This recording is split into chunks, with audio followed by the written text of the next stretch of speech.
So after my recent videos on a DJI Spark, I got a few people asking in the comments whether I would recommend buying the DJI MAVIC Pro over the DJI Spark. And today I want to answer that question.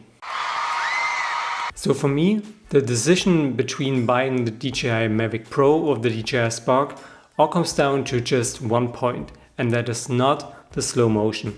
Because honestly, the slow motion or the higher frame rates on the MAVIC Pro is really bad. I mean, it's actually pretty horrible. Because DJI uses some very strange technique to downscale the 4K image to 1080p if you're using higher frame rates.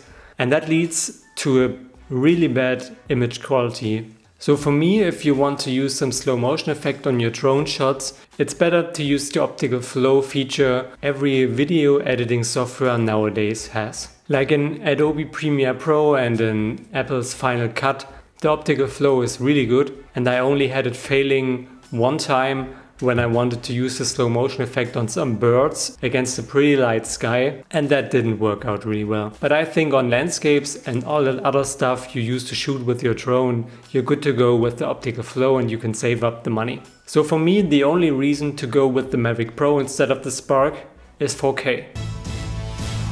Like if I had a project where I really have to shoot in 4K, like when the client wants the end product in 4K, I would get the MAVIC and I would either rent it or maybe I would buy it. But that didn't happen yet, and until that moment I'll probably stick with the Spark because it is much smaller and even the fly more combo is less expensive than the MAVIC Pro. So if you're thinking about getting either the MAVIC Pro or the DJI Spark, think about whether you need 4K or not.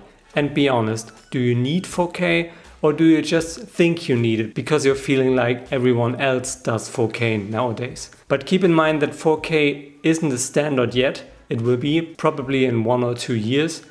But for now, a good 1080 is all you need. And that is what a Spark can give you. And with the Fly More combo for around $700 or the MAVIC Pro for about $1,100, you save a lot of money if you go with the Spark. So keep that in mind if you think about getting one of these drones. And if you really need good slow motion directly from the drone, you're probably better with one of the Phantom drones.